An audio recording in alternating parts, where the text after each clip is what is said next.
Bonjour cher ami, j'espère que tu... Je me suis permis de te laisser ce message en espérant que d'autres personnes l'entendront également, afin de pouvoir s'en sortir dans cette période difficile, afin de pouvoir vivre, survivre, mais surtout rester connecté et de pouvoir se servir de cette période comme une opportunité. En fait, on parle tout le temps, de plus en plus du Mashiach, de la période messianique. On parle de ce qui va se passer, de comment ça va être. Il y a même une prière qui va être faite bientôt, je crois que c'est le 21 février, pour amener le Mashiach, pour attirer justement le Mashiach, mais aussi faire en sorte que Hachem il soit plus visible dans ce monde. Donc ce sont des actions honorables. Mais moi, ce que j'aimerais dire, si je peux, c'est qu'on a la possibilité aujourd'hui de vivre l'époque messianique dès à présent. Comment? C'est très simple. Dans le Sirot Haran 96, Rabbi Nachman, il explique que il dit comme quoi c'est bien qu'un homme il puisse vivre dans le monde futur de temps en temps dans sa journée. C'est-à-dire de pouvoir se connecter en fait directement avec le monde futur. Et dans ses enseignements, tous ces enseignements en fait, tous ces conseils, ils amènent à ça.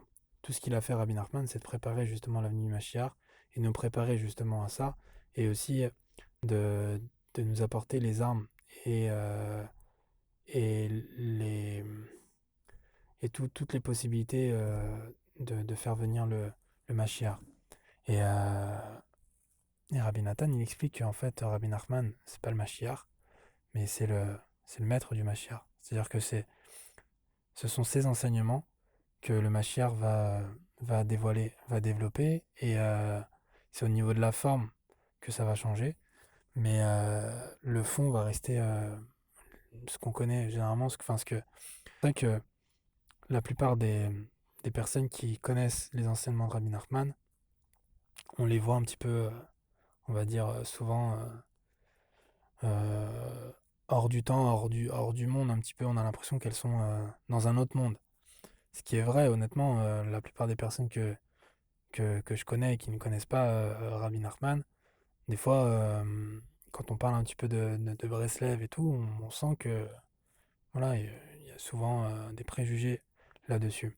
Mais en fait, c'est parce que Rabbi Nachman, il a donné des enseignements qui sont dans le monde futur, qui sont du monde futur, des enseignements pour le Mashiach. Donc en fait, c'est très simple. Si tu vois où je veux en venir, Rabbi Nachman, si on suit les conseils de Rabbi Nachman, ben, on vit déjà dans le monde futur. Dans le monde futur, qu'est-ce qui va se passer?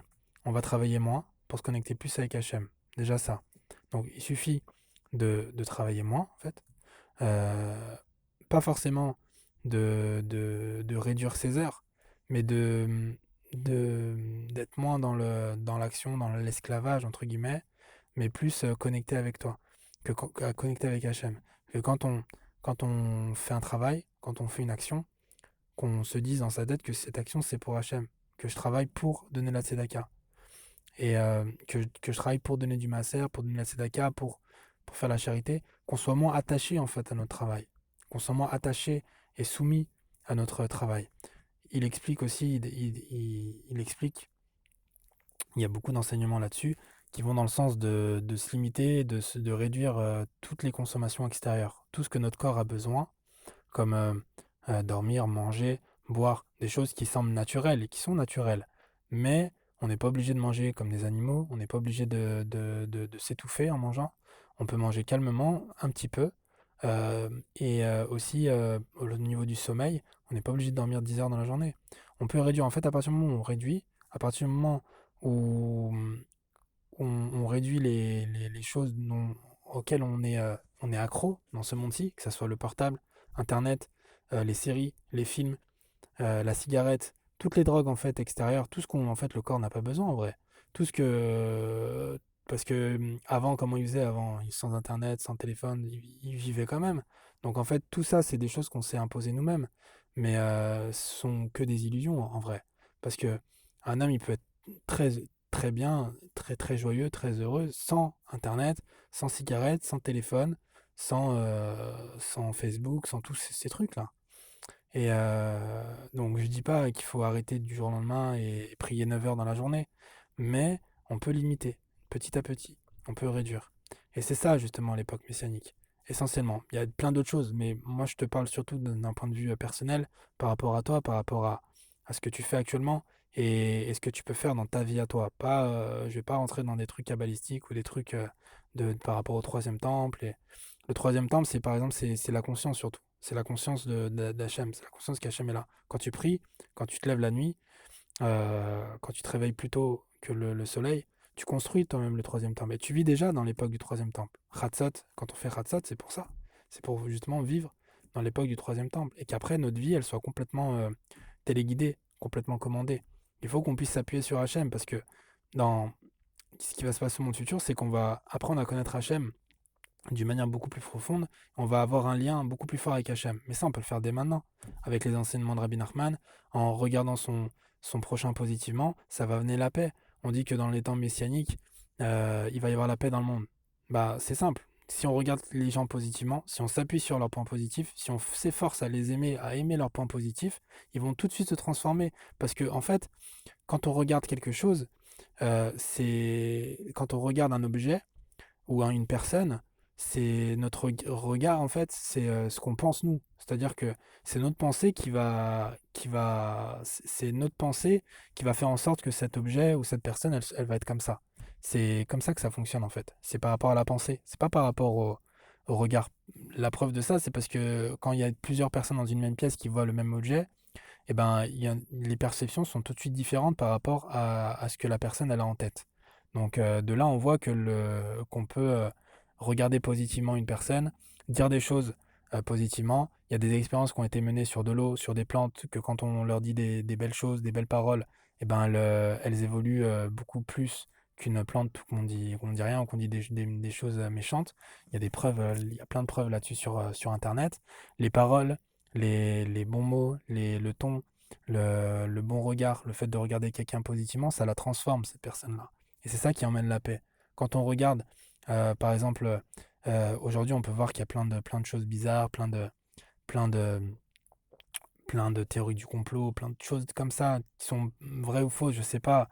Mais moi, je sais que c'est Hachem qui gère tout, quoi qu'il arrive. Donc, en fait, même si les choses, elles ont l'air d'être mal, bah, quand on voit le bien, c'est-à-dire quand on se dit que, en fait, tout ce qui est nouvel ordre mondial, tout ce qui est, ça va, en fait, ça va amener, tout simplement, ça va donner un appui au Mashiach. C'est-à-dire que ils vont travailler pour lui, en fait, au final.